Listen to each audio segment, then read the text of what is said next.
You're listening to the Back Home Network, presented by Home Field Apparel.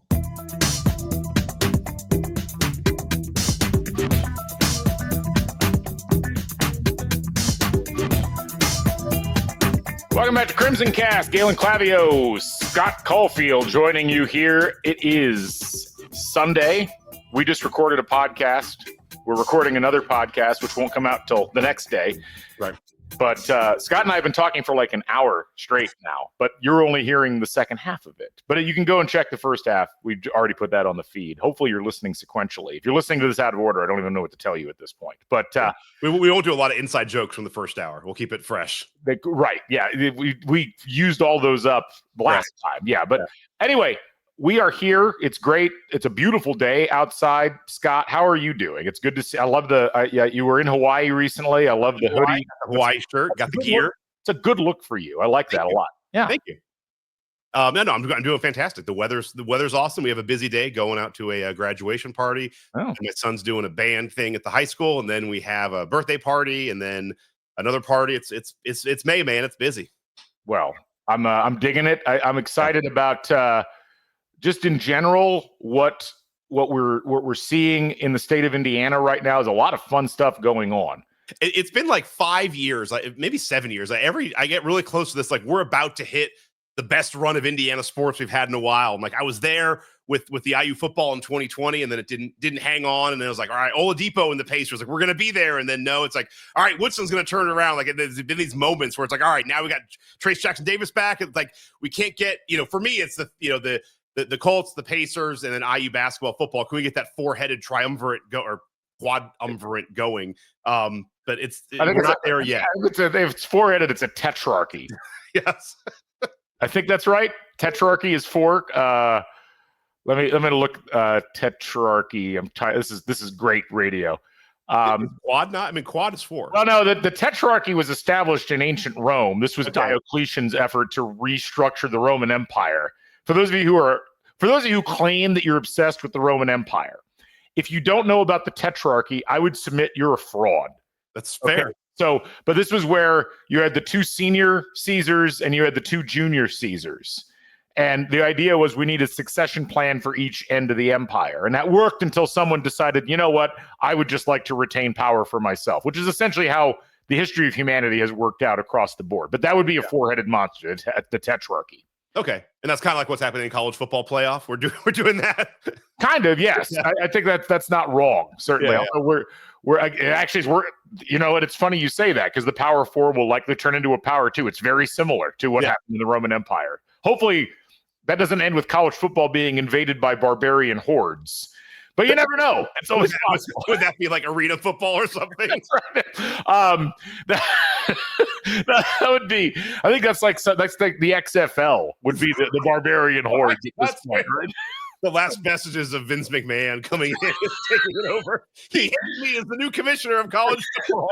The Attila the Hun of football, right? Anyway, we're here to talk Pacers. This is why we don't have. Never mind. No, this is the best. I've had multiple people tell me, like, when you guys go off the rails, that's the most fun. And people probably also think it's the worst. So exactly. But anyway, Home Field Apparel is our presenting sponsor. I'm sure they're thrilled to have that be their lead-in. But I wanted to show you all this. They're Attila the Hun set. This is new Home Field Apparel drop from yesterday. This thing was insane. If you can't see it, it says it's May in Indy on the shirt, and it's got an Indy car with Boomer given the high one in the cockpit. Very kind of retro-ish looking shirt. This is awesome looking, really celebrating not just the NBA playoffs and the Pacers, but also, of course, the Indy 500. This is only available in the Gainbridge team store. And I was there yesterday, Scott. I was there for the Fever opening game, and I couldn't find the shirt because I was on the wrong level. I didn't realize they were only down on the lower level of the team store. So when I go back to Gainbridge soon, I'm going to have to pick this shirt up. It's awesome. One of the many amazing things on homefieldapparel.com that relate to both the Pacers, and they have a ton of Pacers and Fever stuff, some great Fever apparel. I did see that at the team store, but then other stuff like the 85 All-Star game stuff from Home Field in the store. It's awesome. Yeah. As well as a ton of IndyCar stuff. I don't know if you saw this. This was a great thing yesterday. But apparently Pato Award This is according to Jenna Fryer. I'm going to call this tweet up and share it on the video here if you're watching on YouTube, which you should be. But the tweet, fans have been raving about the Indy 500 merch from Home Field Apparel. And that includes Pato O'Ward, who saw me wearing one of the jackets as he came off the track. So he had me take him to the merch tent while in his fire suit, purchased the jacket, drew a crowd, signed merch in the tent, and posed for every fan who asked. And you can see this incredible bomber jacket that they have created for this new Indy 500 collection. I mean, it's nuts, Scott. I mean, I don't know that I could pull it off. Pato O'Ward can certainly pull it off. Do whatever. But the thing he did one thing wrong. I'm pretty sure. I'm not sure, but I'm pretty sure he did one thing wrong, which is he probably didn't use promo code HOME23. Correct. 20% off his first purchase. Yep. You probably should have told Jenna, like, hold on, baby. I got to use the Crimson Cast code HOME23. Then that would have been the ultimate home field purchase by Pato O'Ward. See, he's close. We'll get him next time because that's why he's close to the 500. If he does that, he'll win one of these days. We also know that Home Field is just going to drop stuff constantly, and it's going to be amazing. This is another great example. Some great stuff. Wonderful trucker hat in this mix, which I'm a big fan of. A couple of great T-shirts. There's a great checkered line snapback hat. A couple of tanks. Unfortunately, some Purdue stuff, but we'll overlook that. Just because everyone has a bad girlfriend in their past. Everybody, it's fine, But my favorite, I think, is that heavyweight tee, the black one, the Indiana. I'm going to call this up. I need to show the people this.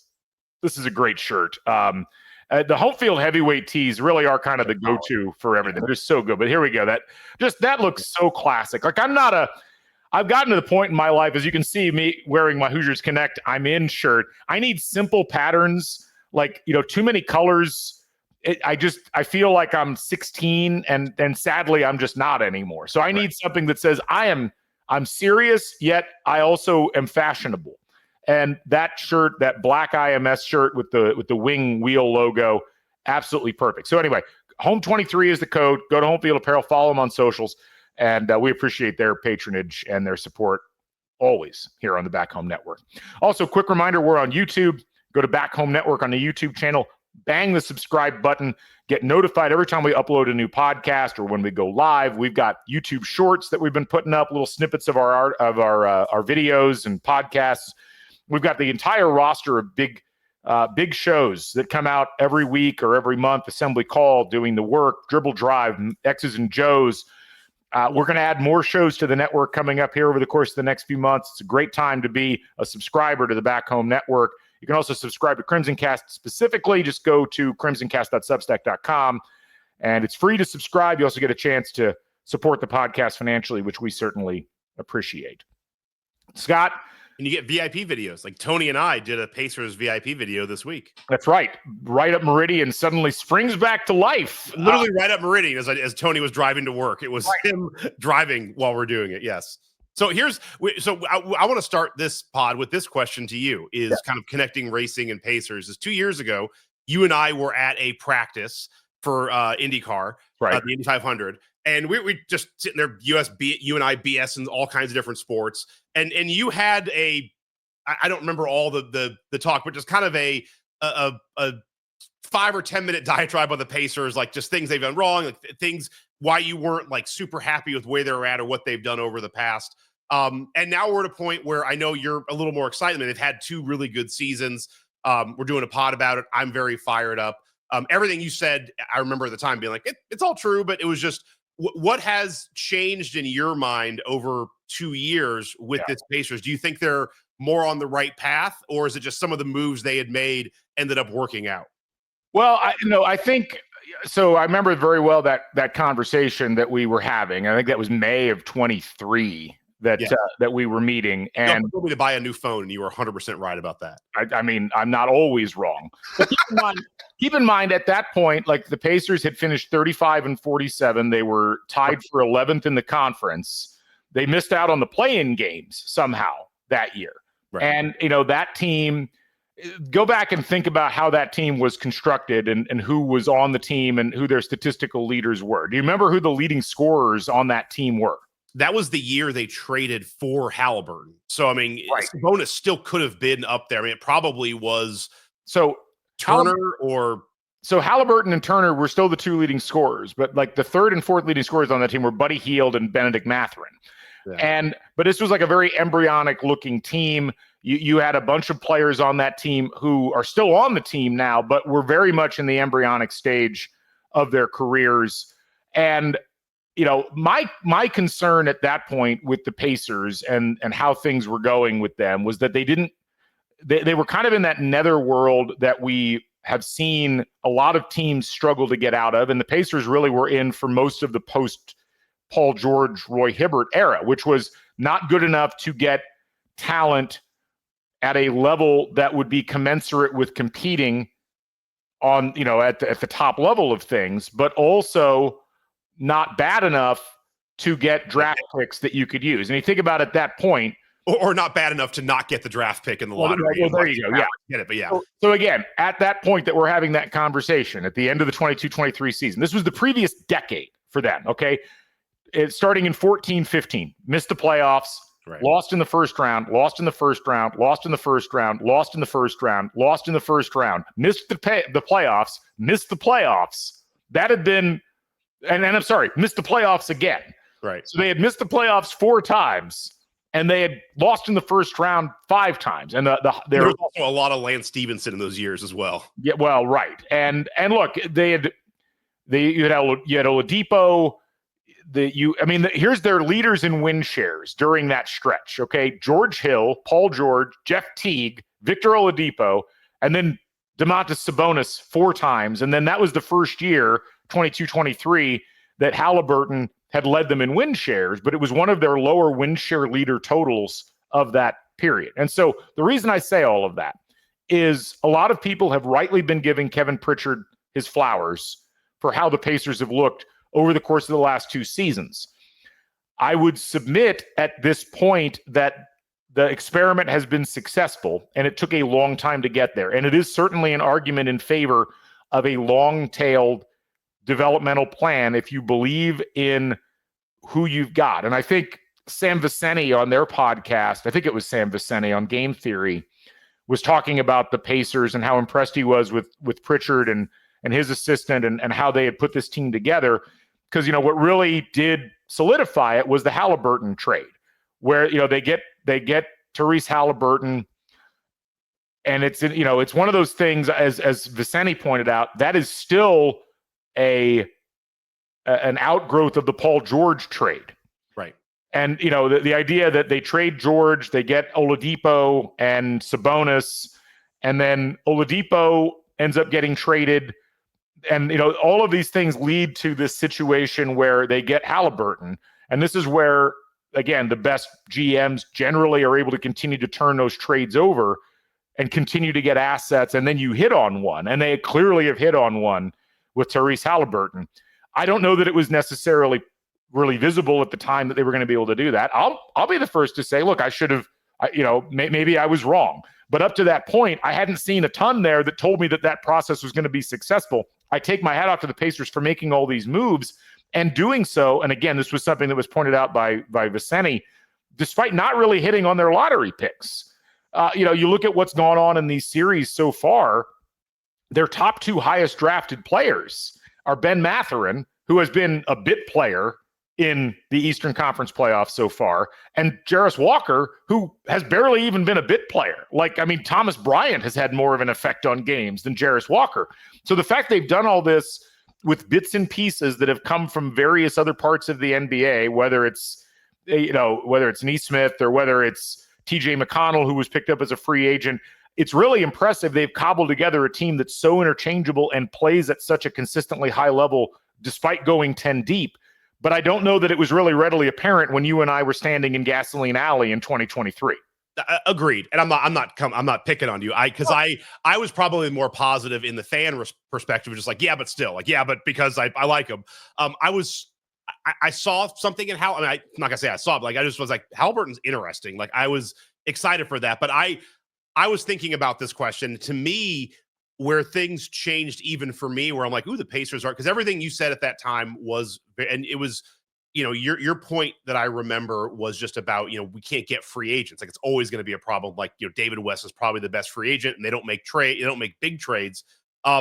the thing that changed was the next season, the Pacers went out and got Pascal Siakam, which is really just an very un-Pacers-like trade to go out and get one of the top free agents. I mean, that wasn't at the trade deadline, but it was, mid-season trade, close to the deadline. That's something the Pacers just haven't done in the past, and they don't normally do. And I will give Kevin Pritchard credit. You go back and look at that trade. You start talking about all of these trades where, people are giving up 5, 6, 7 first-round picks. Look at what the Knicks gave up for Mikal Bridges, and he's playing well, but they gave up a ton for Mikal Bridges. The Pacers gave up Bruce Brown, who was on an expiring contract. He had 1 year left. It was a team option, so it was an expiring contract. Kyron Lewis, Jordan Nwora, just two kind of not nothing, but just not impactful players. 2 first-round picks from 2024. So they're already gone. Like, that was that season. They're already gone. And a conditional 2026 first-round pick. Right. That's it. And they get Pascal Siakam, a guy who wants to be here and plays perfectly with with Halliburton. So to me, that was a future piece that hadn't happened yet, and that was just something the Pacers hadn't normally done. And they did it in a very Pacers way, where they went out and got somebody that was really a second all-star, didn't pay an all-star price, and they still have all their powder dry if they happen to want to go and do it again. So to me, that was a piece that kind of changed it, and it did solidify all the pieces around it. And everybody, kind of grew up to what the team is now. Yeah, no, look, it's one of those things. It was hard to say what was last year for the Pacers, because and it's kind of how I feel about talking about IU football to some degree. You can look at IU football season this year, or this past season, and say, wow, 11-1 in the regular season, best regular season, in team history. They make the college football playoff. And then people come in and say, yeah, but they played a really weak schedule. And, the 2 best teams they played against, they ended up losing by a pretty significant margin. And you can't really debate those facts. Last year's Pacers team, they get some injury luck in the playoffs. Right. They face the Bucks, who are facing injuries. The Knicks are really injured. And then they run into the Celtics and they get blown up in the Eastern Conference Final, although those games were all pretty close. This year, they start off really poor, and you're like, well, maybe last year was a mirage. And yet nothing about what's happened really since mid-December or the end of December has been a mirage. Like, this has been consistently one of the most impressive teams. Bill Simmons talks about them all the time as like one of his favorite teams in the league, because they have an identity. They know what they want to do.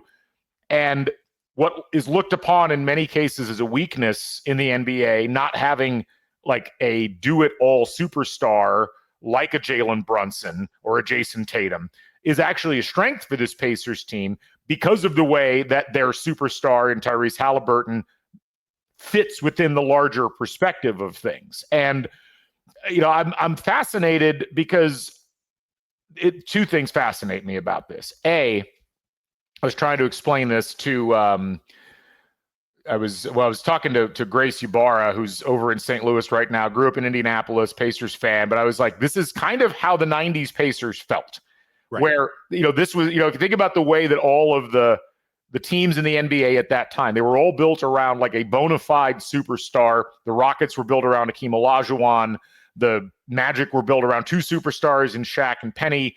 The Knicks were like the one kind of exception, but they had Patrick Ewing, who was clearly a bona fide superstar.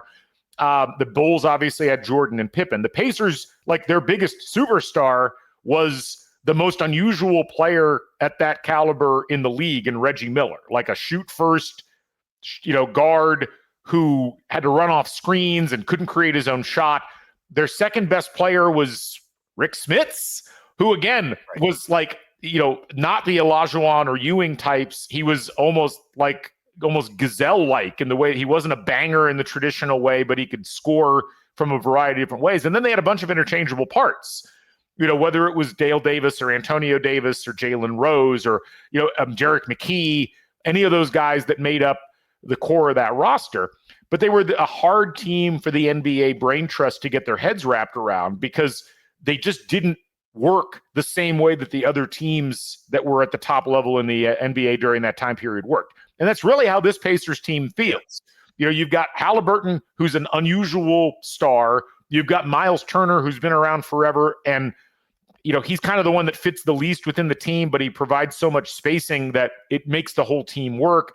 You've got Siakam, who really only works if he doesn't have another big clogging the lane. And then you've got all of these other pieces that can plug in, and some of them have great nights and some of them don't, but it adds up because they go so fast and they have this pace that's really hard to keep up with. So that's the first thing I'm really fascinated by. It's like 25 years later, there's this duality to the way the Pacers have created a contender that is very unusual and feels very uniquely Indiana. It's a great comp. I completely agree with you. The one difference, and we'll see what happens with the Thunder if the Pacers ever get that far. The one difference is in that mid-90s to 2000 stretch, the problem the Pacers always had is they were running into generationally great teams. Like when they would have it's like, oh, we're good. It's like, oh, no, we're going to play a Knicks team that is like, this is at their absolute apex, and they're going to keep beating us down. And then, once, the Knicks are fading off, oh, well, here's the second generation of the Bulls with Jordan. So we're going to bump into that. And then, hey, we finally, it was like, the East used to be this thing where it's like the Celtics had to get through the 76ers and the Pistons had to get through the Celtics. And then the Bulls had to get through the Pistons. And there was like, once you got through the East, like, oh, we get to the finals, we win a title. It's like, what happens to the Pacers? Oh, we meet maybe the apex of the Kobe, Shaq, Lakers and take them to a pretty good series. Right. That's the thing that does feel a little bit different here is I don't see that big boss team out there. Maybe the Thunder will turn into that. Maybe it is the Nuggets, but none of those have the feel of, Jokic is really good and he's maybe one of the best players. He's not Jordan. Like he's just not running into a Michael Jordan team. So we'll see. And especially in the East, as you mentioned, it does feel like we got to, especially with Tatum down for a year, the Bucks, who knows what's going to happen there. It does feel like we might have a year or two where there's a nice little soft window in the East that the Pacers can go through. And I think that's what is different is it feels like and even when the Pacers were good in the mid 2000s, it's like, oh, there's LeBron. Like there's LeBron and the Cavs, and we got to bump into them. It feels like we might be cycling correctly where we're hitting a spot where there isn't a generationally good team. Yeah, it's really going to be fascinating because you don't want to get ahead of yourself. Because the Knicks are going to be a very, very hard opponent for this Indiana team. And I think the people that are saying, Pacers beat them last year, this is a really fascinating series. There's so many things that kind of combine within it where you don't know exactly like what's going to prevail. We're going to talk about this more in depth here in a second. But to get to your larger point first, I think it's fascinating and really cool that right now, we don't know what's going to happen yet with Game 7. We're recording this earlier in the day, but Nuggets versus Thunder is coming up later. If the Thunder beat the Nuggets, and I think that they probably will tonight or this afternoon, I guess it is, you will have a situation where of the 4 remaining teams, 3 of them would have a chance to win their first ever NBA title, and the 4th would have a chance to win their first title in 52 years. Like that, it is fascinating to think about in their new city, right? The Thunder, Well, right. I mean, I don't think we can count the Sonic stuff. I guess you could technically, but I do not consider that the same franchise, even though I don't even know. You're saying the Knicks. Sorry, the Knicks in 52 years. Right. Okay, I'm with you. Yeah. But for the Thunder, obviously they've been to the NBA Finals before. They didn't win. The Timberwolves have never been. Right. The Pacers have been once and lost. That was that Lakers series that you talked about, and then the Knicks won the last time in 1973. Now they've been. They went in 99. They went, in what, 94 or 95. And there's 94. That's right. 94, yeah. But it's been like this is what you want. This is what I was talking the other day to somebody, and I legitimately was surprised to say this. But normally the NHL playoffs, I think, far outpace the NBA playoffs in drama and competitiveness. I'd actually argue the NBA playoffs have been better this year. Like this has felt a lot, and this is something that I heard on one of Simmons' podcasts. Minus the top echelon like generational teams, it's felt a lot like the '80s in terms of how close these playoff series have been and how flawed all of these teams actually are. And I include the Pacers in that. Like the Pacers are not a perfect team. They have these long stretches in almost every game where it's like they forget how to play basketball, but they also have these stretches where they are one of the most dynamic offensive teams that you'll see in this era. And I think all of these teams have both a significant number of strengths. Obviously, the Timberwolves have Anthony Edwards, who looks like he's at the beginning of the huge upswing and will be one of the dominant superstars. You've got the Thunder, who are this fascinating amalgamation of top draft picks and, guys who, again, are at the beginning of the apex of their careers. The Knicks are they look like a classic NBA team, and they're coached by a coach who clearly has not realized that it's not like 1996 yet, but it's working for them.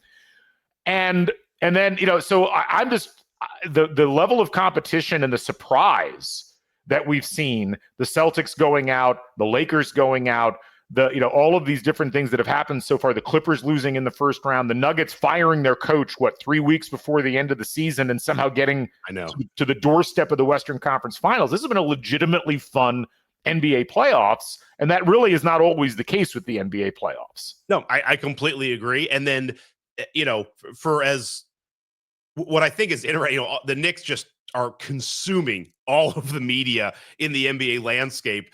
That all of the talk of Knicks Celtics, I'm starting to hear people pop up like, oh, hey, the Knicks and Pacers, they've played a couple times. Yes, the Knicks' number one playoff opponent in history is the Indiana Pacers. The Pacers' number one playoff opponent in history is the Knicks. So this idea of it's like reminiscence. Yes, this is the Knicks' rival.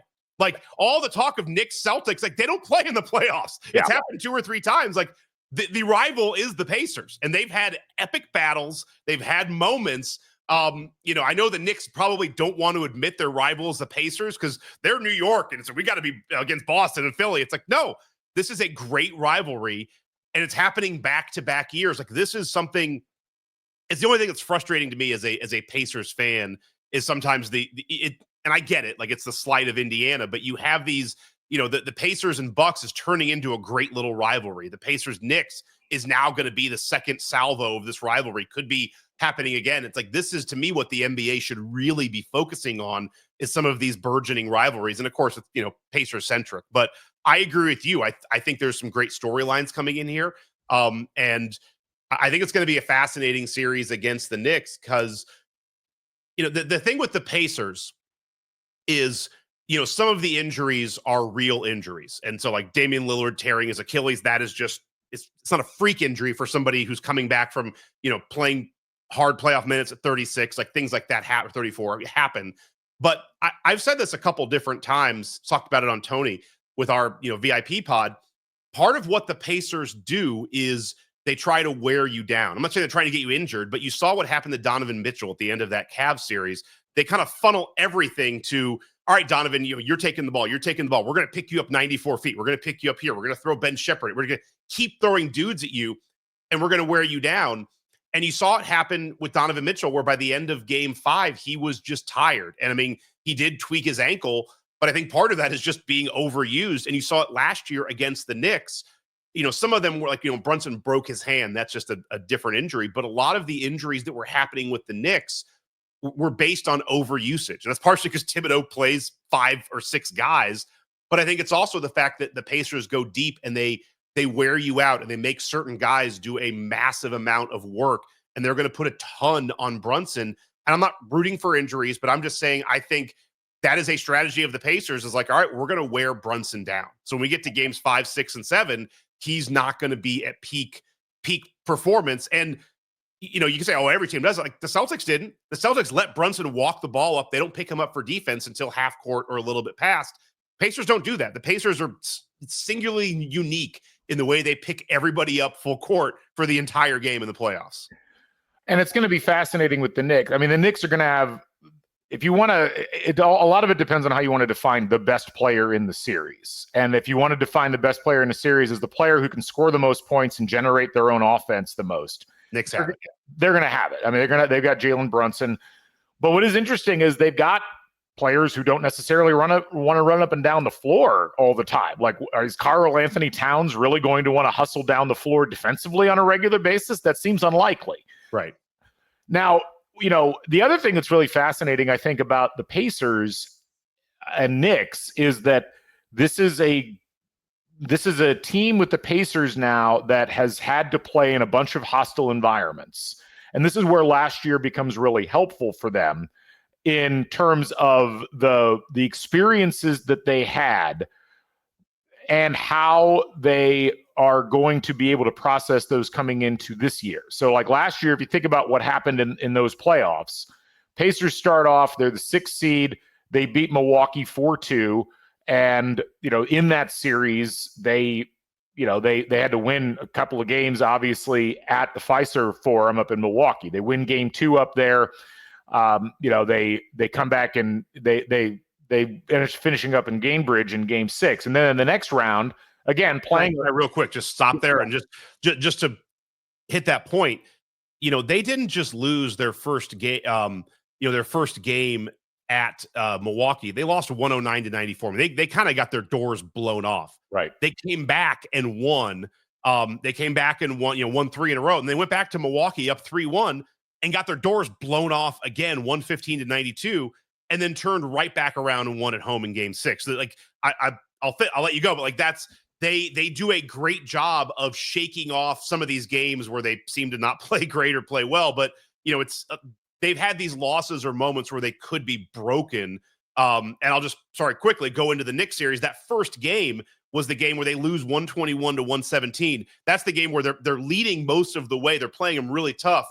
They have a chance to win. Miles Turner gets called for a kind of a bogus moving screen at the top. I think they had another play where Neesmith had an open break, but they called a ticky-tack foul in the back. It's one of those where you could be like, damn it. We let a game slip away in Madison Square Garden. There's no way we can win 4 or 5 against the Knicks. And it didn't sink their series. Sorry. Was that the game that Carlisle got thrown out of? Yes. And I mean, look, and it didn't matter in the next game because they lost by 9, like you said. But no, it's also informative. That series, Indiana, it was 3-3. Indiana won 3 at home. The Knicks won 3 at home, and they go into game 7 in Madison Square Garden, which, if you listen to Knicks fans or NBA fans, that should be an unwinnable thing. That should be like the crucible of hell. And yet they blew them out. They shoot 67% from the field in that game. And you can say, well, Anunoby leaves early and Jalen Brunson breaks his hand. But the reality is that's what we're talking about with the conditioning and the pace. And it's over 7 games, it's very hard to sustain, especially when you're the Knicks and you go 5.5 deep, basically. Right. And I would argue that this Pacers team is both better defense. I don't know, argue. It's statistically demonstrable. They're better defensively, and they have a better sense of who they are as a team. And I think even though Halliburton's shooting slightly worse this year from 3 than he did in the previous season, he's making, I think, a better overall. He's doing better overall in terms of being a floor leader.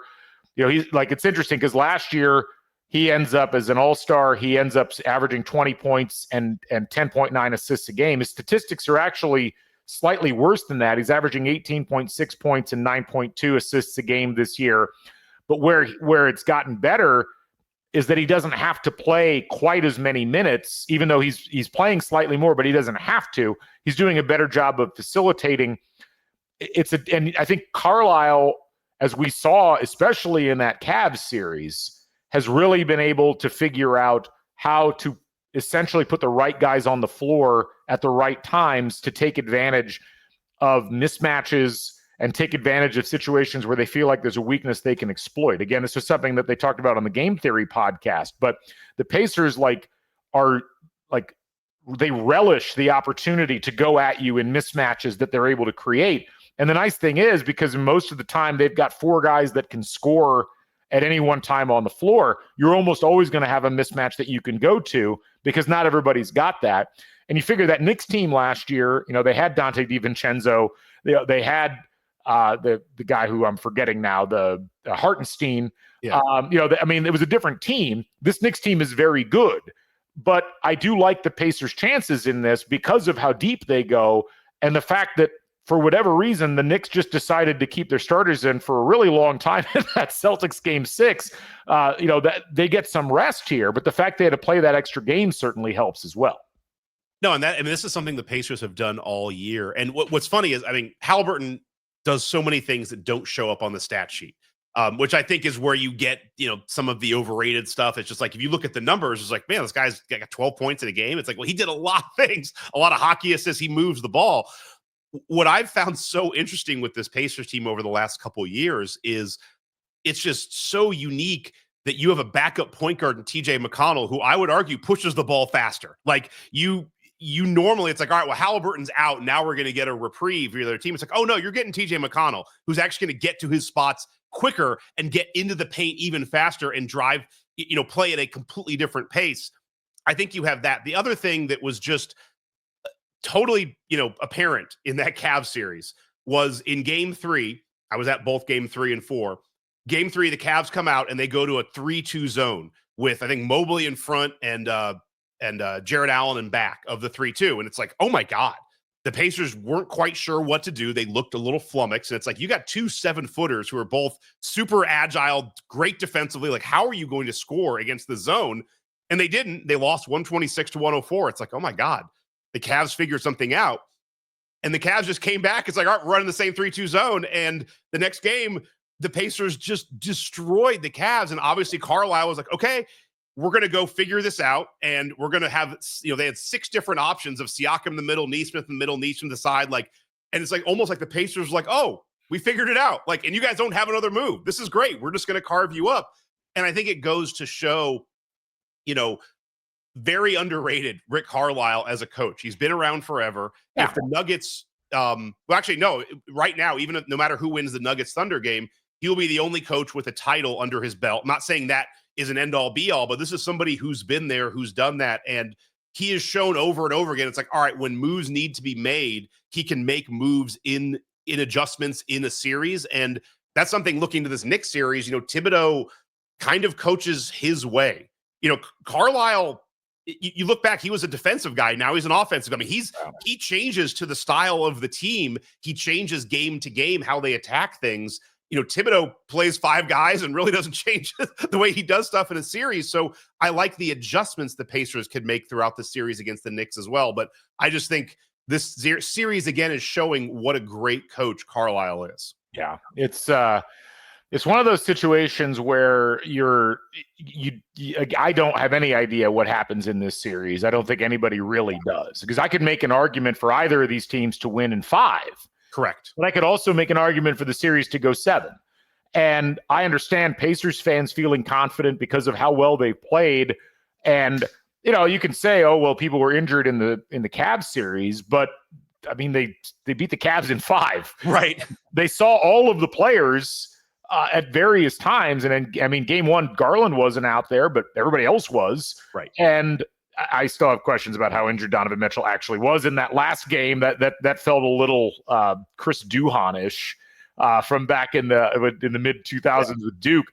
But the flip side is, I understand why Knicks fans would feel confident, because you're going to have the best player in the series. You're going to have or at least the player who's able to manufacture their points the best. You got 220, almost 25 point per game scorers in him and Towns. OJ Anunoby has played great all season, although hasn't really played that great in the playoffs. I think you could make an argument. And I think if you were just looking at the 1 through 5s, you would be like, well, clearly the Knicks are the better team. And if they don't get injured, I wouldn't be shocked if the Knicks came out and won sizably in game 1. But as you saw last year, this Pacers team isn't likely to be too tremendously bothered by something like that happening. It's a really, I'm excited for this. Like, I am too. The thing that I think is also in the Pacers' favor is, and this might end up being nothing, but I felt it in the Cavs series. When they got to game 5, the Cavs got up by 19. I'm just sitting there with my son being like, all the Pacers have to do is get it close. And then all the pressure is going to go on to Cleveland. Because then suddenly it's like, if the Pacers can get it close, if they can get a lead, then suddenly the Cavs fans, and you saw it, they were just like, oh my God, we're going to be the 1 seed. We're going to lose in 5 games. Like, this cannot happen. And they get tight. And then you got Strus, missing shots like that. You saw the team just tighten up. And I was like, but if you let them stay up by 18, like, obviously they're just going to play free and easy. I think you could have something similar here with the Knicks, where New York is going bananas. You think they've already won 3 titles with this. Like, they are going wild. Yeah. MSG is going to be crazy. But I think it could be the same thing, kind of like you had with, Boston and the Red Sox in the early to late 90s and the early 2000s, where if you can win a game in MSG, let's just, dreamcast this. You win a game 1, and then you just keep game 2 close. that fan base all of that excitement is going to turn to pent up nervousness real quick. And could that team get a little bit nervous? Because don't forget, none of these Knicks players have been to an Eastern Conference Finals. The Pacers have. They didn't win a game, but they played better. This team is as seasoned with playoff experience as any other team in the playoffs outside of the Nuggets on the other side. So I think that all of that excitement in New York could almost go against them if you're able to put them in a spot where they can see it slipping out of their fingers. Whereas obviously Indiana would be bummed if we lost 2, but I don't feel the same sort of like, oh my God, we have to win this series out of the Pacers that I do out of New York and the Knicks.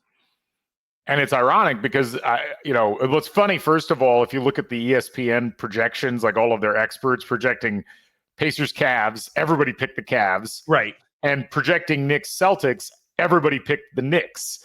I don't think we've seen the projections on this one yet. It is interesting. Like we've heard a couple people say, "Oh, the Pacers are going to smash the Knicks." Of course, those have generally been Boston people who are just saying it to piss off Knicks fans, right? But I am legitimately curious. I mean, we know ESPN has been so transparently pro Knicks in their coverage. You mean like when they have they show walk into the players, like then we'll show the walk into Stephen A. Smith. It's like, oh, is Stephen A. Smith on the roster? I forgot. Such absolute ridiculousness by ESPN across the board on this. But I am curious, not that it matters, but I am curious like what the pundit class ends up looking at with this series and how they try to filter it. I'm guessing 75% will pick the Knicks to win this series. Right. And they'll default back to, well, the Knicks have no home court advantage, despite that not really mattering last year. Right. Again, I just think this is fun. This is great. I agree. The other thing that I've caught myself saying, so I let me finish my sentence because I've caught myself many times that I've been like, the thing that I'm nervous about is, the NBA that you had a great tweet about how like, even when they're not like rigging things, it's like they look like they're always rigging stuff with the lottery. I inherently keep saying like, man, it's just the NBA is going to want the Knicks to win this series, like a game 7 in MSG. Like, I just don't know how you win that. But then I'm like, the two thoughts like, well, A, we did it last year, so it can be done. But B, it's like, if the NBA really wanted the Knicks to win the title, like they maybe would have won more than one title in the last 50 years. Like, I think about that often because I go back and I think about I used to be a big adherent to that idea in the 90s. And, that was, because it was at the same time the Yankees had reascended, right. And it just kind of felt like we were just being bombarded with New York teams constantly. But look, realistically speaking, if you look at what's gone on with the NBA over the course of the last several years, I don't know how you could make a legitimate argument that all of this stuff is getting fixed. And that hurts because I really enjoy the idea that, this is all being written like wrestling, but right. Realistically it's not. And like the Toronto Raptors are not winning a title in an era where we're scripting this stuff out. Right. And again, last year you have Knicks game 7, even with the injuries, like, you're not screwing all of those. You're not screwing everybody to the degree where you're letting them go through. They're losing that game at home. And so I'm with you 100%. I think it's fascinating that what we've seen over the course of time is a bunch of questionable calls that you go back and you're still looking at 20, 30 years later. And someone's like, how the hell did that happen? And yet it happens so often that it's just kind of part of the landscape. And it's not, oh, we're just going to move this team forward ahead of another team. Because again, I don't think you're seeing the Bucks or the Raptors or some of these other teams that have won titles like get to where they've gotten to, if that's actually the case. I want to go back to something you said about the 90s Pacers similarities to this team. The other similarity there, and this is, Reggie Miller was a singularly unique player in the NBA, and he loved to go into what was I saw go find it on Twitter somewhere. It's like he's on T and someone's asking, like, are you a little nervous going back to MSG? And he's like, no, man, why? I own this house. Like, I own the town. Like, I own the Knicks. Like, this is my house. I don't know what, like, they should be worried about coming into my house. Like, he's still talking smack. But so but there is some similarities here where, and again, Halliburton, we need to continue seeing it, but you can't take away the fact that he was injured last season. He got injured. I'm not sure he ever fully got right. He went to the Olympics. he never, I don't think he fully got healthy until the middle of this year, which is when the Pacers took off, which is also when Nesmith and Nembhard came back. They were not playing the first 20 games, which really affected the defense. I'm still not sure Halliburton's 100. I mean, no one's 100% healthy at this point, but I still think there's another level when he has a full off season. All of that said, you're seeing it in this playoffs. He's taking that, overrated thing, and that is definitely fueling him. But he, as best you can tell, enjoys playing in opposing arenas. I mean, that game against Cleveland, they're up, they're down 19 in Cleveland. The place is going nuts. And the commentators can't stop talking about, oh, this is so loud. It's such a great environment. And then Halliburton's like, hold my beer. Like, I'm just going to hit a couple threes. Game 2, he does I got the rebound. I'm going to go back and I'm cutting your throat out. Like, I'm taking the kill shot. And then, I'm going to monkey knuckles down on the court. Like, I'm going to do all that. Like, he likes to, as Reggie Miller's book, like, I love being the enemy. There's a part of Halliburton where he likes this. And so I think he likes playing on the road. I think he likes the booze. He likes getting, but he likes that. I think this team isn't scared of it. Look at guys like Aaron Nesmith. I don't think he's going to be thrown off by MSG. He seems like just a maniac. Even as kind of mild-mannered as Miles Turner is, he never seems to be shook. And so that is one thing I think is going in the Pacers' favor. On the flip side, I don't think the Knicks are going to be shook here. So I think it is going to be a really good series. But I think that is something that we have in our advantage, is I really think this team rallies being in those hostile environments.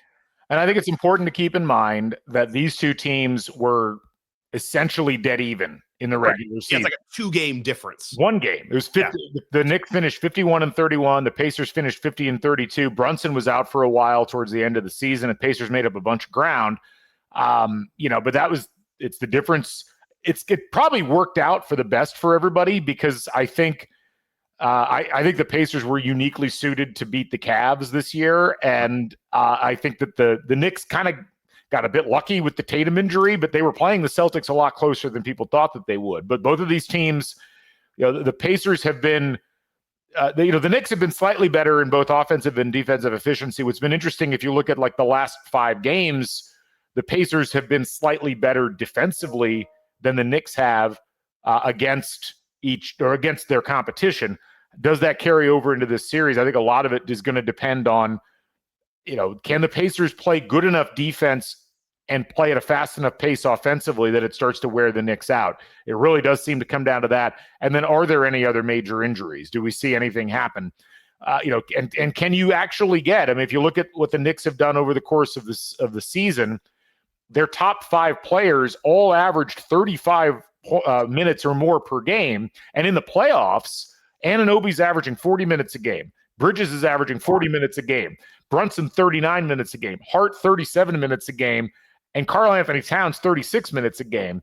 You drop down to Miles McBride and Mitchell Robinson. They're both averaging about 19 minutes a game. That is, I don't know how sustainable that is. And I think you would be looking at that as a problem with anybody that the Knicks would be playing this playoffs in the Eastern Conference Finals, but especially against a Pacers team where in the playoffs, would you like to get, so Tyrese Halliburton is leading them in minutes. Do you know how many minutes he's averaging per game?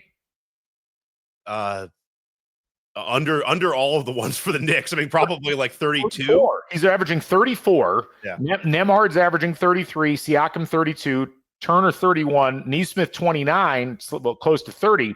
But then they've got 4 guys, basically 5 guys if you throw in, really 6 guys if you throw in Thomas Bryant and Jarris Walker, who round up to 10 minutes a game. They have really gotten a very balanced load despite having the same guys starting each game. So it's just, again, it's going to be really fascinating to see which prevails. And I think that's the thing where last thing, going back to that 90s example that we started with, back then, if you had the best player in the series, you were going to win the series as long as you had at least somewhat requisite talent in the other spots.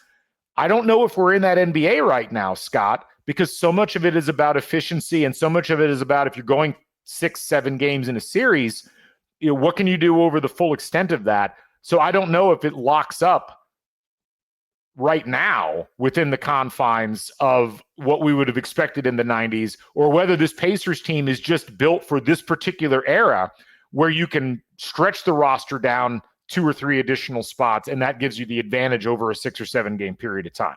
Yeah, I mean, and that's the thing with the Knicks is if one of those guys gets tired or just can't play those minutes, the Knicks really drop off in my mind. You know, when you get down to 6, 7, 8 in minutes for the playoffs, you're talking about Miles McBride, Mitchell Robinson, who like can't play offense, and then you're into Cameron Payne and Precious Achua territory. Right. You get down with the Pacers. You know, when you're talking Benedict Mathurin, T.J. McConnell, Obi Toppin. I mean, Obi Toppin's a guy who's averaged 20 and or can score 20 and 10 in a playoff game. We've seen him do it. I mean, he's very effective. He's also, I mean, he's not a starter for a reason. I just think that the Pacers are better in that spot. Here's the question I have for you that's been rattling around my brain is, are you concerned? The Pacers were on a roll and they were playing well. Getting some time off helps, but the Pacers really weren't injured. Are you worried about this lengthy amount of time off? I mean, almost over a week. They finished their last game on Tuesday. They won't play again until Wednesday, and then it's every other game. Are you concerned? And it's almost a little bit unfair. It's like because the Knicks also get some time off to get rested, but not enough to lose any momentum. Are you just nervous about the Pacers losing some of that mojo that they've had basically since the All-Star break?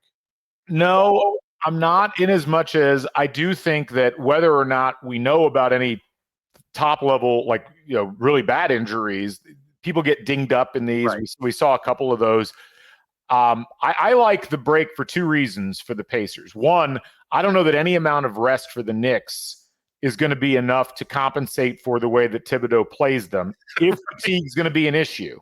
Right. And so I do think that in terms of the way it impacts things, it's a wash.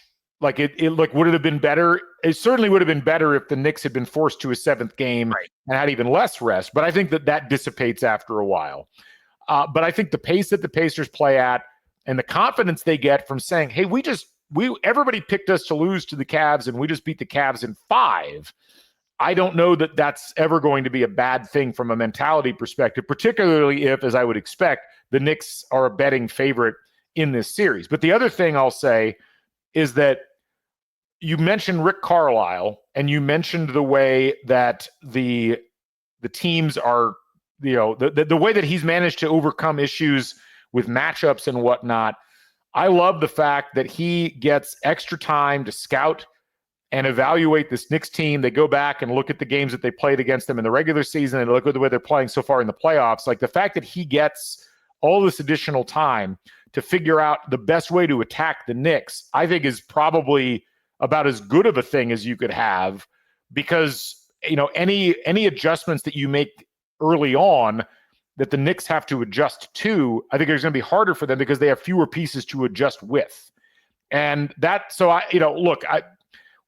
you're right in that the Pacers had kind of a built-in advantage there, but I don't think they lose that much of it by the situation of, you know, not going in right away and you know, playing the Knicks right after they finished the previous series.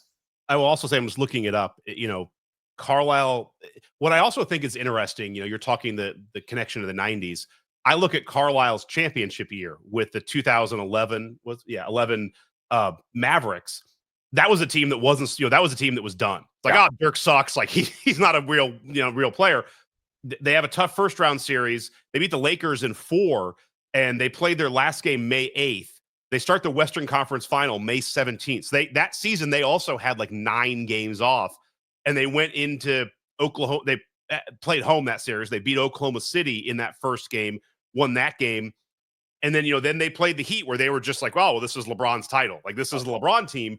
And then he coaches that team to a win. It's not a perfect parallel, but it is interesting that they had a long break between second round and the Western Conference Finals. So again, Carlisle has been here, and Carlisle has had, you know, that I like that the team that he won a title with is similar to the Pacers in that Mavs team was basically written off. And I don't remember the betting lines for the Mavs versus the Thunder that year, but I definitely remember Mavs Heat. It was like, all right, well, this is LeBron's title run. Like, cannot wait to see this. And again, if an NBA ever wanted a team to win, it would have been that Heat team. So, I mean, Carlisle's been in this position where he has the team that basically is the forgotten team in the landscape and the one that is the underdog throughout the playoffs. Last thing on this podcast. So we do have the Eastern Conference futures, like, you know, the betting lines. Have you seen this yet? So what would you guess in terms of betting who the favorite is and what their line is for this season or for next, like for right now, for like going into the Eastern Conference playoffs. So what's the money line for the Knicks to win the series versus the Pacers to win the series is what I'm asking you. Oh, okay. I mean, the Pacers are probably, I mean, they're an underdog. They're probably like a plus 220 and the Knicks are like a negative 140. Okay, so the Knicks are minus 160. Okay. The Pacers are plus 135. Okay. So this is a pretty even series. I mean, I think going into the last series, I think the Cavs were like minus 500. So basically, they were a 5-1 favorite to win, or what, a 1-5 favorite. So it's interesting because if you look at the Western Conference, the Thunder are minus 150. And we'll see what happens. If it's the Timberwolves, I think the Timberwolves climb a little bit and probably are somewhat in a similar territory. But Vegas is looking at this as a really even series that slightly favors the Knicks, but not overwhelmingly, which I am a little bit surprised by. Well, and I would even say that's even more of a pick 'em because, most of the time Vegas line is pretty good, but you also have to remember Vegas is trying to get money on both sides. And totally. The Knicks are a public team. So you're going to for it to be that close really tells me that it's probably more of a pick 'em because they have to inflate the Knicks line because they're going to get way more money on the Knicks side of the ledger. That's a great point.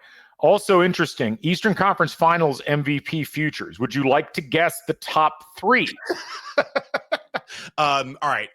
It's Brunson is 1 and 2. They give him both spots. They give him 1, 2. No, Brunson 1. What would you guess the money line on Brunson to win the Eastern Conference Final MVP is? Like plus 110. I mean, it's probably as close to even as, or maybe is it even negative? That'd be insane. It's minus 140. That's nuts. But again, I think it's the public team thing. You're right. It's about. The second one is either going to be Towns or Bridges. I mean, it's going to be a Nick. I would probably say Bridges just because I'm not sure there's a lot of confidence in Towns. It's probably maybe Towns. One of those two. It's actually Halliburton. Okay. Halliburton is plus 150 for Eastern Conference Finals MVP. So who's your guess for number 3? Towns. Towns is 4th. At Bridges? At plus 950. Bridges is not in the top 5. So who is 3rd? Sorry. Pascal Siakam is plus 850. And 5th in the betting order right now is I want to guess. It's the way you're saying it might be a Pacer. Is it like Neesmith or Nembhard? Nembhard. All right. Now, to be fair, Nembhard, Anunoby, Nembhard's at plus 6,000. And then it goes Anunoby, Turner, and Bridges at plus 6,500. And then Josh Hart is at plus 6,500. And then Josh Hart is at plus 9,000. So again, I find all of these fascinating. Like this really does equate to a very even series in the eyes of Vegas and the books, which they're the ones that are looking at this analytically and saying, well, we got to be careful how we set this because it's funny. There was a great article in Sports Business Journal. Most of the sports books have taken an absolute bath on sports betting this year because of the NCAA tournament, because everybody bet on the favorites and the favorites won. Florida was the number 2 betted on team in that playoffs, and they, of course, won the title. That hurts the books significantly. I think they're down like 4 or 5% overall. And so they're being very careful about how they do most of these series moving forward. I just thought that was interesting. So I have a couple final questions for you. Are you? We talked about this. We'll do our race preview later this week. Yep. I'm still on the fence. I have tickets to Game 3. Do I do the double? Are you going to do the double? I'm doing the double. I'm leaning toward doing it just because I've not done it before. I didn't have tickets in, was it 2013 last time it happened? I think I'm actually going to go to the race. We're going to come back here. Wow. Well, because I don't know about navigating from the 500 to Gamebridge, but I also we have kids. I'm going to grab my son, get rid of the babysitter, and not get rid, let our babysitter leave for the no longer have to do their job. Let's cut these Scott. By the way, we should do a live podcast that night because you talk about loopy Scott. I will be saying stuff that doesn't even make sense. I mean, I'm like, I want to try and do it. I mean, because the only thing that makes me nervous is normally after the 500, I come home, I'll rewatch the race, and by lap 7, I'm asleep on the couch.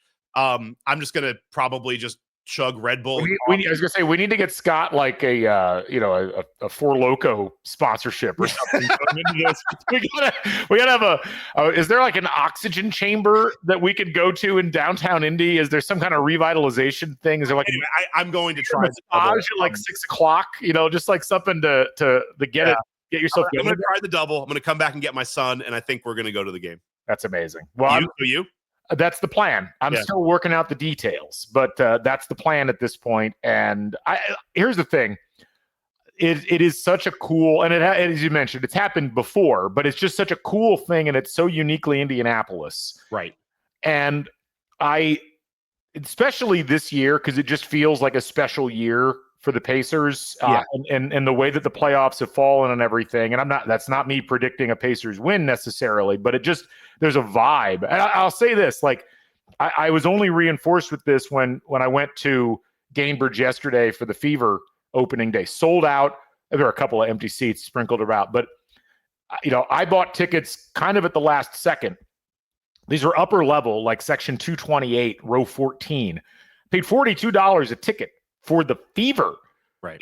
And it was a great atmosphere. It really was. Like it was exciting throughout. The team, the Pacers were there. I love the Pacers Fever are like they're like supporting each other. But the vibe, I went to Game 6 in the Bucks series, and that was exciting. Yeah, and the vibe around the Cavs games, you were there for both of those, was really awesome. I didn't get a chance to go to those, but between that and just the vibe that's always there for the 500, it looks like it's going to be just a tremendous weather day. Yes. On Sunday, I think that the projected high right now is 71 degrees with partly cloudy skies, which if you were to write in stone, like this will be the weather for the 500, that would be it. It's just warm enough that you're not like freezing in the stands, but the track's cool enough that there's grip on the tires, and like that's the dream. So it just feels like it's coming together, in a certain way. And I'm excited to be a part of that, even if it's going to be just an endurance race. This is like the ultra marathon of Indiana sports. Yeah. Yeah. Coming home might be the wrong move, but it's like, I can pop in a quick shower. I can normally get home by like 5:30 after the race. So if I get home by 6, take a shower, it's like if I leave here by 7, I'm good to get to Gainbridge by 8. See, in the super secret parking that I do, that I don't tell anybody about and will not tell on this podcast at all. Same. I have my own separate super secret parking on my way out. I have an exit strategy that always drops me near downtown Indy within 30 minutes of leaving the track with no real problems at all, which is inconceivable when you think about how hard it is to get, like, you're not driving out on 30th Street. You're not driving out on 16th Street. Like there's real problems most places. But if you know how to get out of there, if you know what you're doing, I think it's not only doable, but if the race, when's the race start? Noon? Yeah, 12:45, I think is first. Okay, 12:45. I've lost last year, completely screwed up my interpretation of when the race starts. But if the race runs a normal length, if there's no weather issues, I think you could get downtown a solid 2 hours before the game starts, and have time to eat and have time to revitalize, and that's what I'm aiming at. So awesome, let's do it. Let's do the double. All right, we'll be back later on this week. Give me your prediction. Yeah, like I know it's the dumbest, always the most cliche question, but I see it. I'm just going to be very positive. I could see it going both ways, but I'll just for fun pick Pacers in 6. I know we talked about it. I have a hard time seeing them win a Game 7 again. That would be an epic place to look at, but I think Pacers in 6 would be awesome.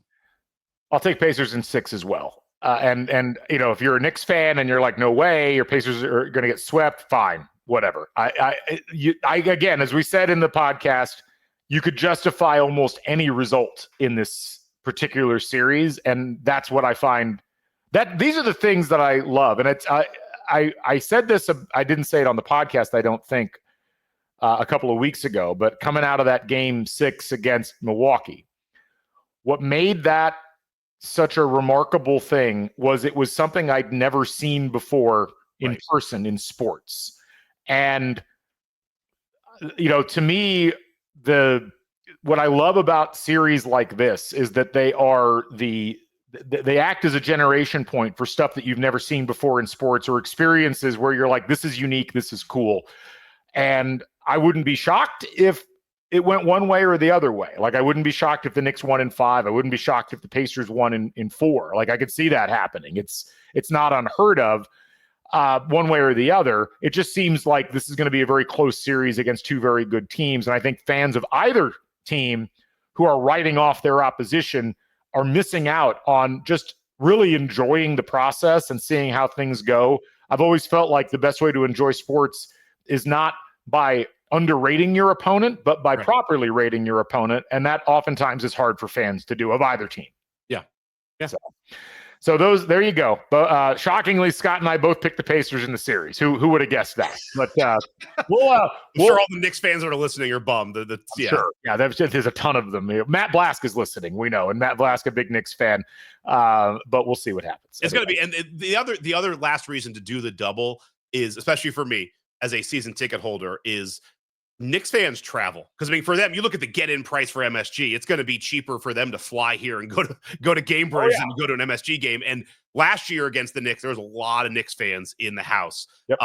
And so you can't put your tickets on StubHub because they will be bought up by New York fans. So that's another reason to go, is to defend the house. Yep, you got it. That's it's important. And don't give in to the cheap buck if you're a Pacers fan. Like, you gotta stand on principle.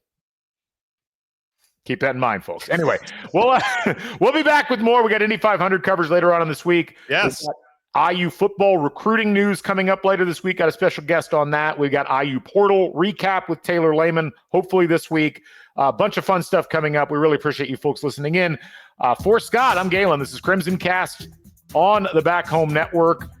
We will be here throughout the course of May and June. Some fun stuff coming up that we're planning. We hope that you folks are along for the ride. Thanks to our presenting sponsor, Home Field Apparel. Catch you folks on the flip side. Stay never daunted. Bring back the Bison. So long, everybody.